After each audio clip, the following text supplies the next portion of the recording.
gave up the job at Cambridge life and UN life, and now you're like working in the kachra space. Like, what's going on? Like, especially like old, like aunties and stuff. So we did really cool pilots about basically on smartphones and non-smartphones to help give you reminders. So whether you're a pregnant mom, to go for your checkups, and like, you know, the amount of vitamins that you need to take, etc. And basically we found that the women who actually got those, you know, SMSs, etc., were more likely to go through all of the steps, etc. It's exactly like how I kind of told you. I was like, I love what I'm doing, but I really want to try this out, and I feel like if I don't try now, I'll never try, and then I'll regret it later. And I sometimes even remember like going to the post office with all of my orders at some 4:45, and they're like, oh, sorry, we're not taking it anymore, it's too close to 5. And I'm just like, oh no.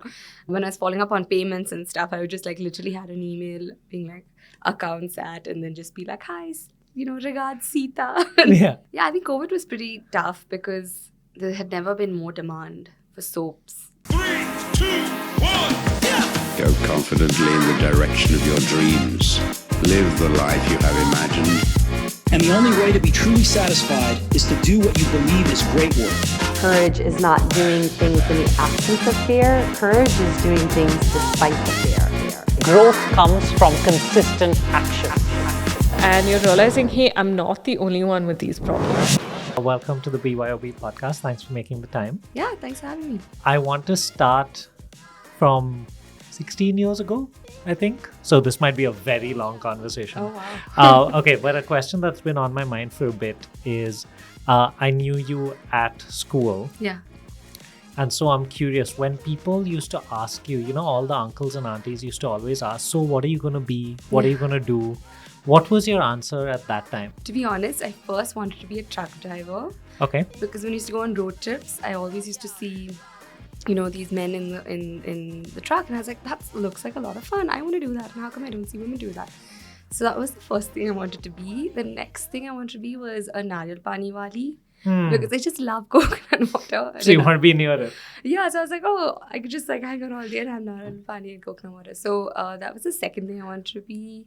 The third thing I wanted to be was an eye doctor, because I thought then I could only study like the eyes and up and not have to like study the anatomy of the entire human body. So that was kind of a cheat sheet. Yeah. So honestly, nothing as, you know, not like an astronaut or any of those really ambitious things. But please keep those going. I want to now know the entire trajectory. So we went truck driver, nariyal pani wali, eye doctor. Suddenly things got very serious. Yeah. Okay, eye doctor. Correct. And then where did we go from there? And then the bubble burst because my aunt, who's a doctor, said I have to study the entire human body. And I was like, okay, that won't work. And then I was really interested in law for a long time. Okay, my second question is, when did the concept or the idea of getting into sustainability, zero waste come in? Were you always passionate about it, or did you stumble into it? Was it a conscious decision, or did it happen by accident? Tell us a little bit about how you got into the space. Yeah, for sure. So I think I've always been an environmentalist. So growing up, we always had like huge elements of nature. Like every good Bangalorean spent a good amount of time at Cubbon Park growing up. And yeah, my dad really loved nature as well. So, you know, all of the family holidays went like jumping into waterfalls, like, you know, picking up certain rocks. Can you see something that looks like this? And like all of that. But I think I only actively, you know, thought of myself as an environmentalist when I was in college. I went to a hippie liberal arts school in LA that I like absolutely loved. I mean, there were courses that were called surfing science. What? Yeah, like you literally learn about the ecosystem of the Pacific Ocean, you know, the kelp forests, the otters, and kind of the amazing intricacies of the biodiversity that exists in the marine ecosystem of the Pacific. Wow. And then you surf for the next 6 weeks. I was going to ask. Yeah. So the surfing bit does come in. Literally. That's like the practicals. Exactly. So you did that? No, I didn't okay. learn surfing then. But I did like other classes like world religions and ecology. And you look at, and then you do volunteer a part of the course in any environmental organization, etc. So I did a forest plantation in the Los Angeles forest after the forest fires. So basically it was very much like emphasized on educating the human, the soul, you know, in addition to the mind, it was all about educating your heart and like all of that. So I think when I was taking all of these really amazing environmental courses and I had like really, really badass professors that really changed my perspective. And I knew that this wasn't just a thing that I loved like on the side or a weekend thing, but it was something that I really wanted to, you know, dedicate my career to. Sure. So very quickly, I started to think about being a professor, actually, an environmental professor, and was hoping to have as fun classes as they were having with us. And then I was kind of on this academic path. I went to Cambridge after my master's, and I thought I'll stick on for the PhD, etc. Didn't get the Gates Cambridge scholarship, and said, "Oh, okay, now what do I do?" So then I spent some time in Geneva. I worked in the World Health Organization for a bit as a mobile health researcher, which was switching gears from the environmental stuff. Can you tell me a little bit about what mobile health researcher actually entails? So we did really cool pilots about basically on smartphones and non-smartphones to help give you reminders. So whether you're a pregnant mom, to go for your checkups and the amount of vitamins that you need to take, etc. And basically we found that the women who actually got those SMSs, etc., were more likely to go through all of the steps, etc. And then in Norway, the pilot was a little bit more sophisticated. And then in Costa Rica, there was a smoking cessation pilot, etc. And they used football players to help with the campaign. So essentially, how can you use mobile for good, and how does it help impact people's awareness on non-communicable diseases? This is all very, very serious stuff. This is real stuff that you were doing. Very different from my Nariyal Pani ambitions. Yeah, it changed up a little bit. But that connection with nature, I guess, was there throughout. So you moved to mobile health research. And which was really brief because, again, I was like, oh my gosh, my love is the environment. So I couldn't stay away from it much longer. And honestly, it felt a little funny, it's the 16th floor, really beautiful, view of all of these, the Swiss Alps and whatnot. And I was just this is very disconnected from what I really want to do. Sure.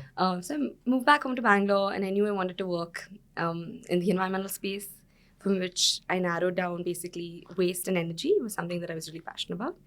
And I was looking for jobs around that sector. Okay.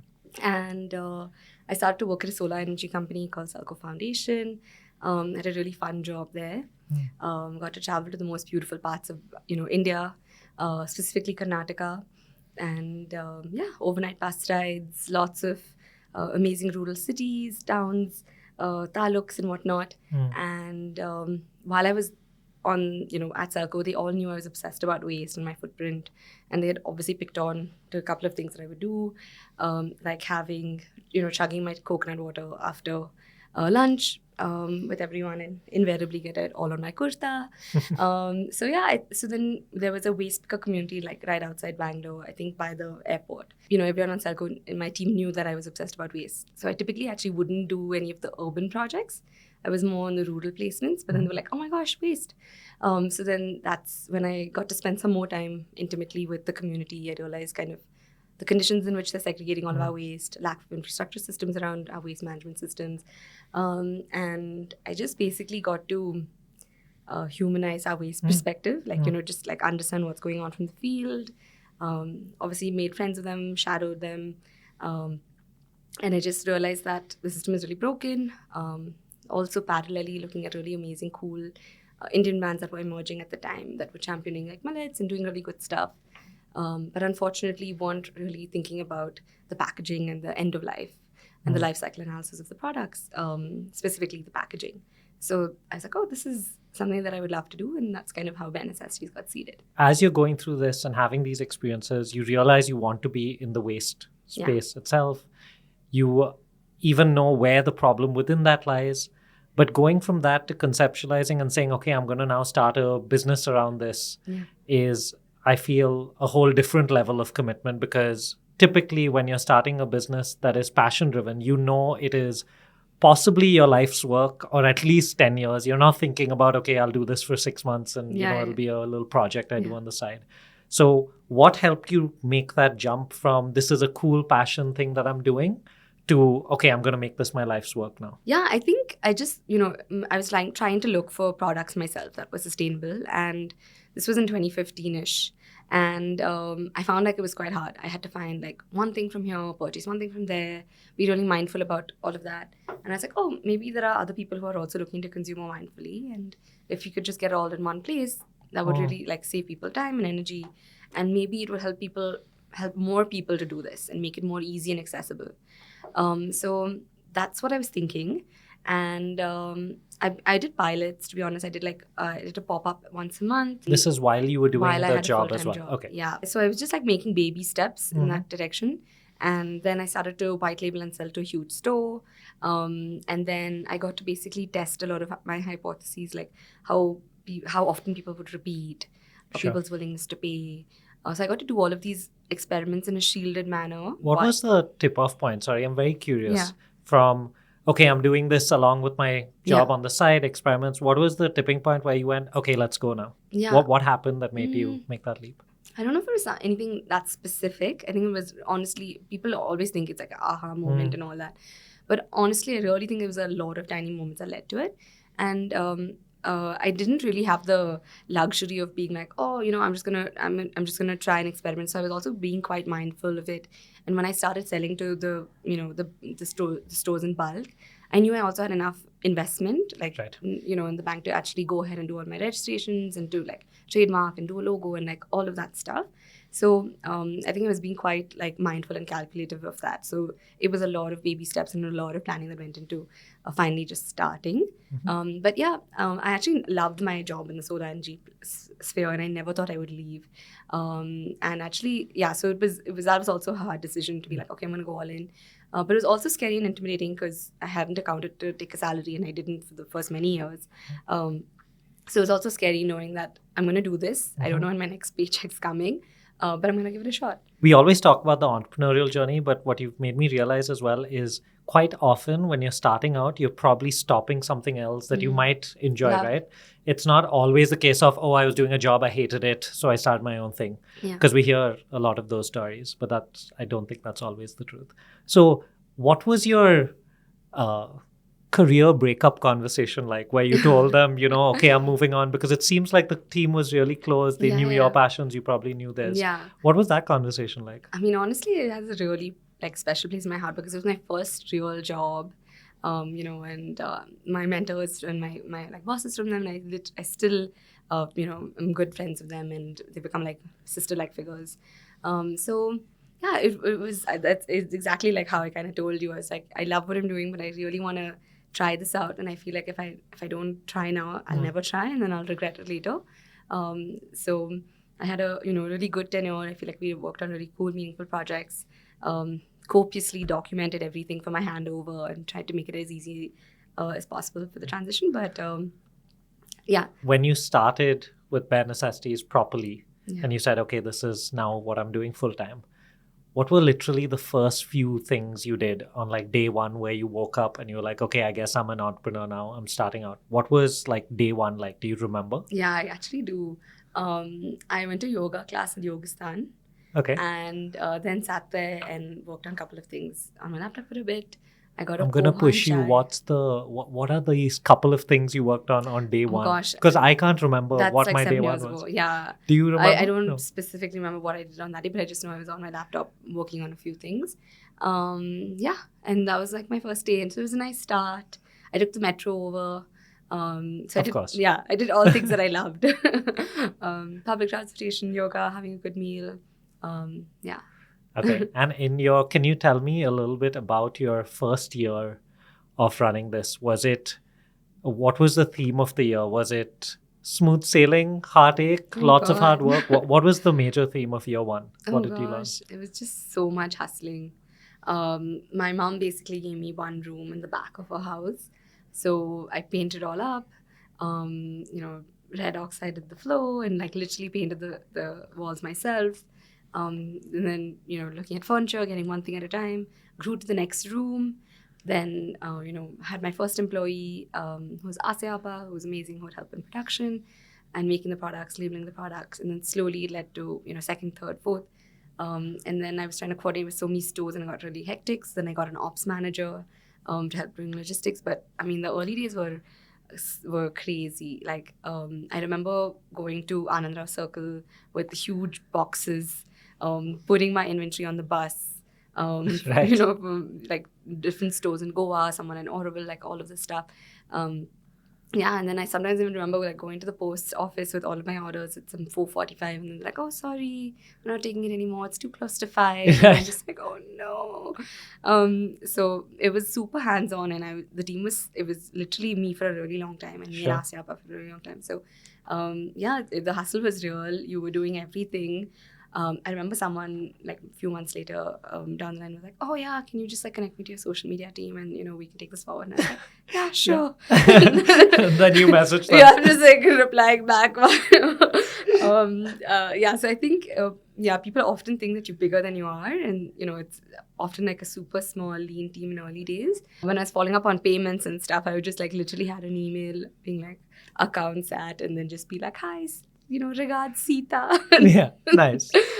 So hopefully we recommend to our community of entrepreneurs who are like struggling with payments, we have told them, create another ID, for sure. Call it finance or admin or whatever you want to call it, and send it out. Yeah. And I think that's a great way to do it. So I love that you did that. Yeah. So I hope no one recognizes that I did that. If you got any emails from Sita.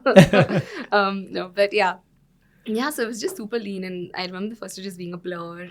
Also remember just trying my best to capitalize on any, opportunity, and like, I did a lot of like Delhi day trips. It's like a long flight, 4 hours each way, but I was like, oh man, hotel room's gonna, affect my finances for the month. So just, just lots of hassle. After, with all of this hustle, it was towards, of course, building Bare. Can you tell me a little bit about what the first version of Bare Necessities was in year 1, and how it's evolved now into version 7 or 900, whatever you want to call it? Yeah, I think it was a lot of products, and it was a lot of very basic, easy products. And now I think it's a little bit more mature in terms of formulation, etc., where we're trying to actually push the envelope on innovation a little. So now we have these waterless formats of products.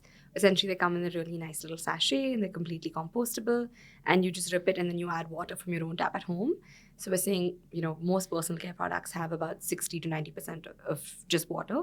So let's just give you the 10% active ingredients, and you add water from your home. So yeah, those are quite innovative, and we're trying to basically push the envelope on regular FMCG products like we know it. And be a little bit more mindful on the carbon footprint, the plastic footprint, etc. Not like our first few products had plastic; they were all in glass as well. But just trying to see like how we can really innovate even further. So, more simplistic in formula, but very like earth friendly. Still earth friendly, and planet loving ingredients, but being slightly more innovative. Same question, but for you. So, what was version 1 of Entrepreneur Seher and version now? What's the difference? I guess let's start with, what's the starkest difference between who you were when you started and who you are right now? I was really optimistic, and I had a lot of energy, and I feel like... And now you think everything sucks and you're sleepy all the time? No. I think, I don't know, like just, IPCC reports and just news on climate change, I think is really taking a toll on like... and I really, at first, I feel like, there's so many solutions. It's only going to get better. And I think that's the mindset with which I started many years ago. And I feel like, I'm still really excited about building Bare. But I'm also like, damn, the amount of products we use, the rapid rate of consumption, the temperature increase, climate change is real, and largely the underserved communities who are getting hurt first. So I think all of the negative climate news is, taking a toll on that sparky, optimistic Seher that first started. How do you, while all of that's happening and I guess it sounds like getting a little, I don't know, bleeding by 1,000 cuts or whatever they call it, like a jab here, a jab there. How do you still keep yourself going? Because you're still the person who's got to bring the energy to the table, the guidance to the table, the mission to the table. So what keeps you going right now when you get punched in the gut by all of that news constantly? I would say one, like surround yourself with really good friends. And that could be like entrepreneur friends, but also circles that are not at all entrepreneurs. And I think that's like a really good balance and mix. So I'm not very good at playing football, but I started playing when at like the ripe age of 25 or something. And, at age no bar, we had people who were 18, we had people who were 45, and it didn't matter. When you're on the field, you're all just like, kitted up, and you're like, yes, coach. And I think that was a really humbling experience. With doctors, you've like really badass Fortune 500 CEOs. We have someone who's doing their psych exams.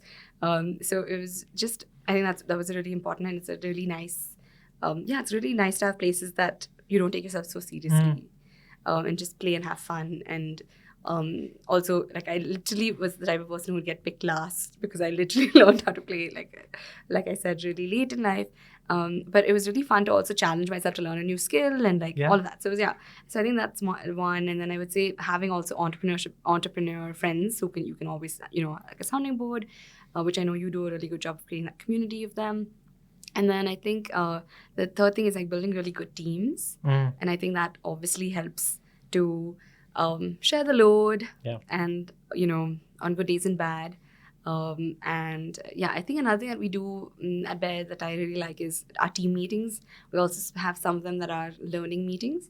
So people just share whatever they want. Like our last Friday meeting, Tanya from our team shared about, she studied, her master's was in heritage studies.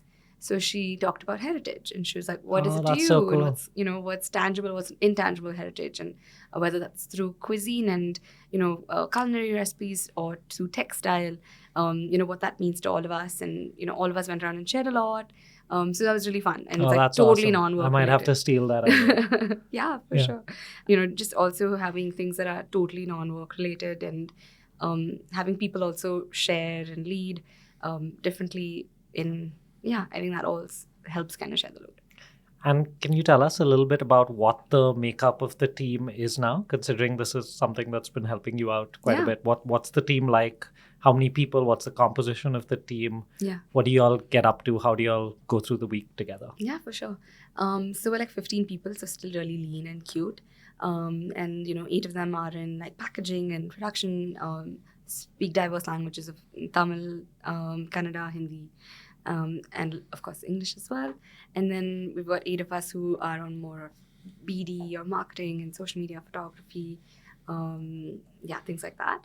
And so the core team is Mehul, who is my husband, and then we've got Deepthi, who does head of sales, who's amazing. Worked at HP and had her has had a nice successful career. Who's also a mom.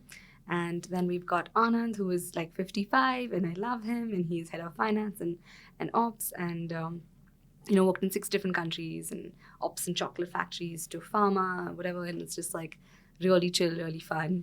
Participates in our reels, and it's just really... that's cool. Yeah, he has kids who are kind of our age, and I think he's just like a really I feel really calm around Anand, which is really lovely.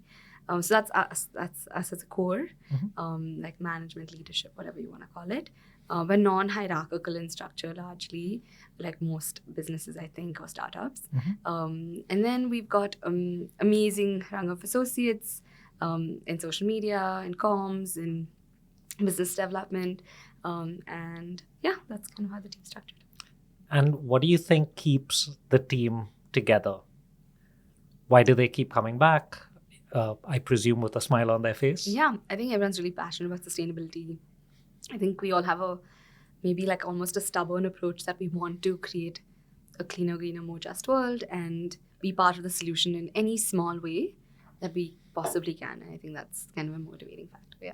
We talked about, what changed for you as an entrepreneur and how you're feeling about the space, etc. I also want to know and dig a little bit deeper into your role now with the 15-person team, because a lot of the people listening and viewing, quite a few of them are just starting out, but a few of them are on the cusp of starting to build their teams, or they've already got 10, 12 people and they're looking to scale, or they're having challenges there. So I want you to take us through what your typical week is right now, considering you've got these teams together. So if you can just walk through a typical week as much as possible. Yeah, sure. That would be great. I'm certainly not an expert in this, and I think I'm definitely trying to figure out things for myself. But I think what's really worked for me is Monday, Wednesday, Friday, I typically come in, and it's a lot of meetings, lots of collaborative stuff. And then Tuesday, Thursdays are more of my deep thinking. I try and don't schedule meetings as much as possible, and that means I'm planning. I'm looking at future products. I'm looking at future expansion plans. All of that, which requires a lot of quiet time. And I think that focus of busy work and deep work combination is helping me. And then we have kind of a Friday team meeting and a Tuesday team meeting. A Tuesday is quite like quick and easy, and we talk about what got done last week and what's getting done this week.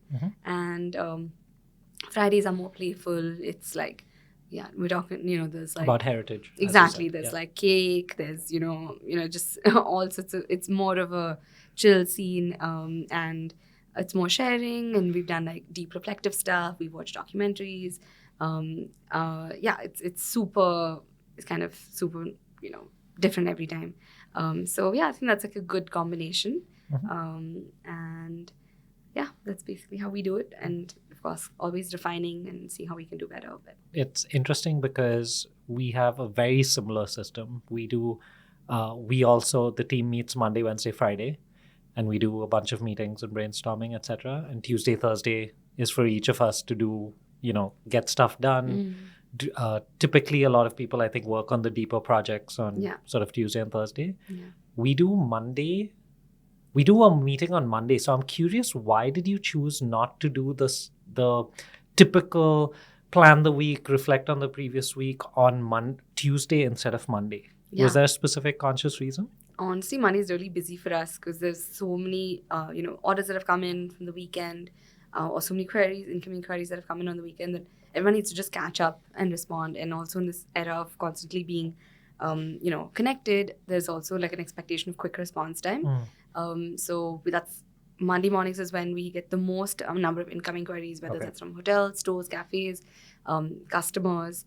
Likewise, there's the most amount of orders that need to be shipped and dispatched. And then, of course, we have all of these fines if you don't dispatch in time for our marketplaces and stuff like that. So, yeah, Mondays are just like get everything done. Get stuff done, yeah. You talked about inquiries from hotels, cafes, etc. So, if I'm not mistaken, and please tell me if I am, but Bare Necessities started out as very much D2C. Here are some products for customers. So, how's the business model evolved?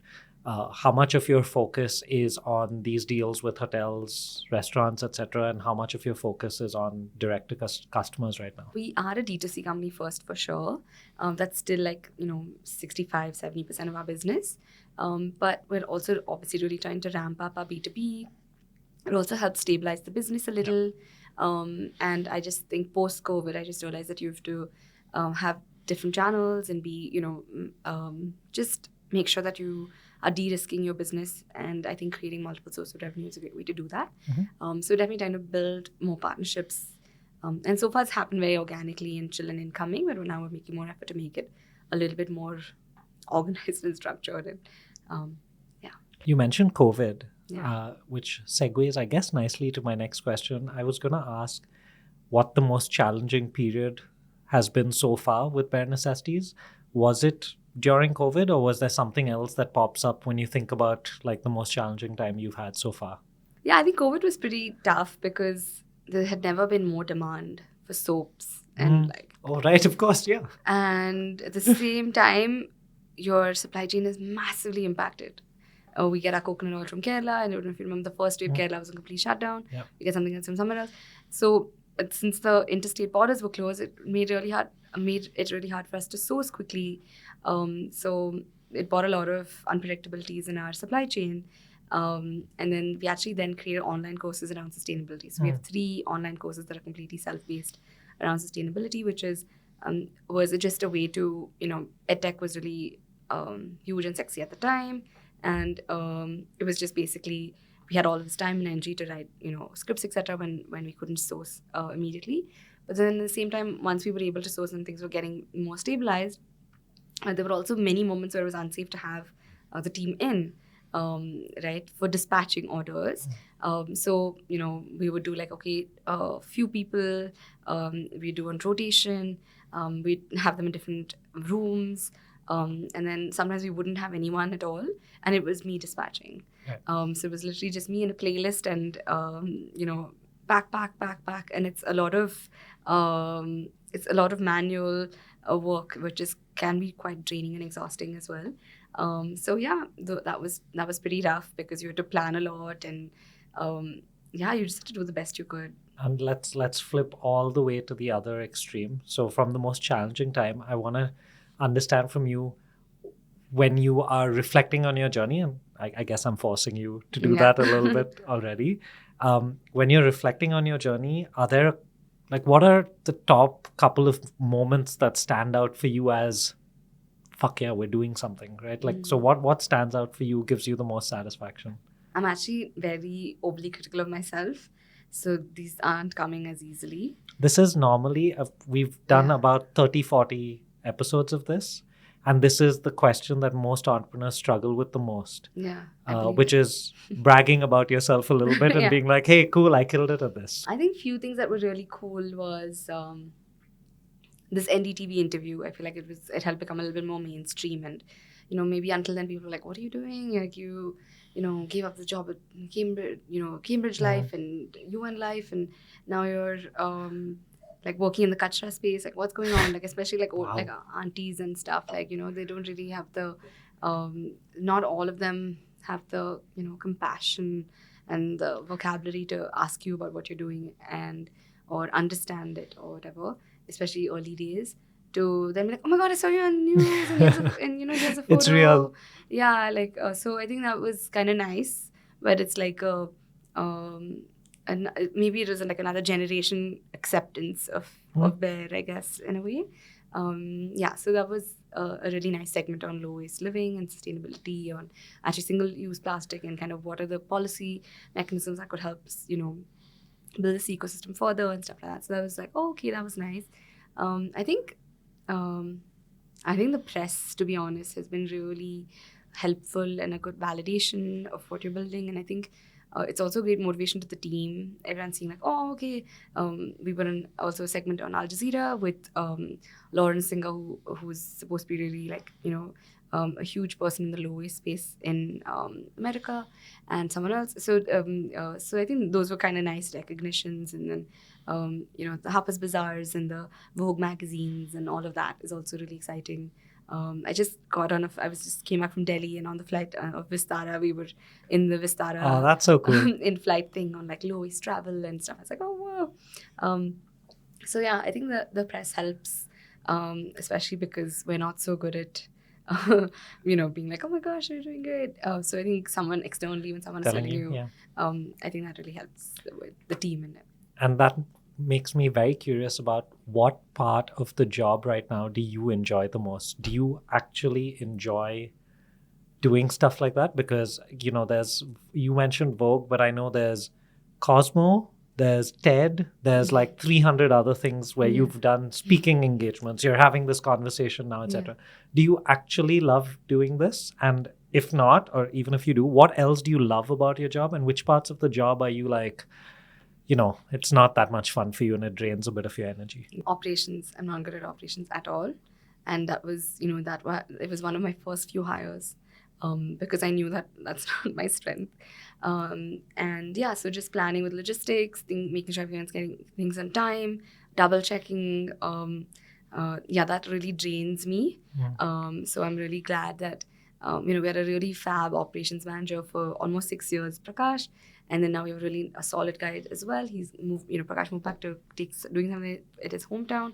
And now we have Syed, who's really boss at it. And that just gives me a lot of happiness and comfort knowing that they're doing their job so well, and that's skills that I just don't have. So that's that. And then which part of the job that I like doing?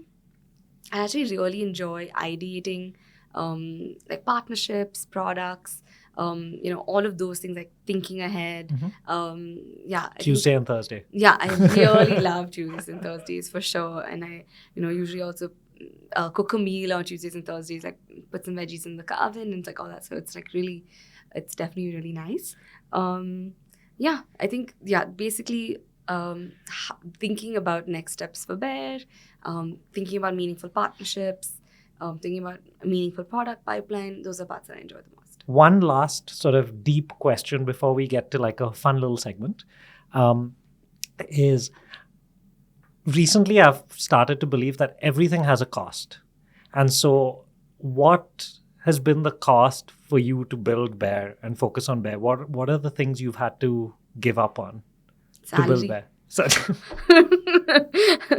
Wow. In my head, I was like, this is such a deep, insightful question. And you've made me realize that it's got a very obvious answer. Yeah, honestly, you're putting everything you earn back into the business. So being prepared to really, take a back seat on not growing financially as maybe quickly as your friends from Cambridge and stuff like that is very obvious, quick one. Okay, let's move to a few quick rapid fire questions, which I wasn't supposed to call rapid fire because the segment's called Jaldi with Jigsaw. Love it. Okay, so I'll just ask you a few quick questions and, well, you give me the answers. That's how it normally works. So I guess that's how we'll do it. Okay, first one is, what is the simplest step I can take starting tomorrow to be a little bit more sustainable? Carry your own water bottle. Okay, cool. I've done that. Next. Awesome. Carry your own cloth bag. Cloth bag? For the groceries. So Oh, keep for it in the groceries. car. Okay, yeah. Just like there's some guava on the way that you really want. So yeah, just keep it in your glove compartment, in your backpack. What's the most adventurous thing on your bucket list? I actually want to try snowboarding and skiing. Got it. Not surfing? I know how to surf now. You learned? You eventually I learned and I that's love cool. it, and I do it with Mehul. And Mehul grew up in Canada, and he really loves the snow and misses the snow. So I want to do that with him. I learned how to ski a few years ago. I say learned. I got through it. It's the best and worst thing in the world. So best of luck. Okay, thanks. Okay. What's your guilty pleasure movie or TV show? I loved Ted Lasso. Guilty pleasure, I don't know. I loved Sex Education. That's also a really good one. Great one. Yeah. But Yeah. these aren't like guilty. These Yeah. are like really good, well-reputed shows. I don't watch bad trashy TV. I think it's a waste of time. Wow. Okay, cool. So full guilt for me. Sorry. Okay, thanks. If you had to swap lives with a fictional character, who would it be? Dobby. That's a great answer. If you could instantly become an expert in something, it would be... I would love if I was like a master Excel person. We recently got someone in the team who literally, we asked him last week, what was your biggest win? He was like, man, my dashboard looks so fucking sexy now. It's amazing. So I love that. What's your favorite word that you've learned in another language apart from English? In Urdu, everyone. Sabko. What's the weirdest combination of two foods that you enjoy together? Cheese and pineapple. Yeah, that is definitely weird. Okay, you judge me for my trashy TV. This is what I'm judging you It's for. actually really yummy. Give it a try. Cheese and pineapple. Yeah. But I don't like pineapple. Oh, so then this is going to be a flop. Fail. Yeah. Okay. Final question is, if you could tell yourself something on day one. Write a letter to yourself. Oh man, I really hate that we've not done this. Have you done this? No. That would be so not my cool. day one, but I did it like, few years ago. And have you already read it? I love it. Yeah, I did. I read it like almost a year later. And it was really good because that's such a good idea. Just the positivity and optimism and the excitement that you have when you're building your business is so contagious. And in your low, it's something that you can always go back to. So yeah, write a letter to yourself. What can we expect from Bare Necessities in 2024? What's next for you and Bare? Ooh, lots of cool products. Awesome. And my final question is, if listeners and viewers want to get in on the Bare Necessities story, find out about your products, where can they follow you, find you? BareNecessities.in and on all social media platforms. Necessities, Zero Waste India. Awesome. Thank you so much. This Thanks was for a having me. really enjoyable chat. Yeah, Thank had you. a blast. So I hope you enjoyed this podcast. We're Jigsaw Thinking, home of the self-starters. If you're interested in being your own boss, head to jigsawthinking.com or drop us a DM at Jigsaw Thinking on Instagram.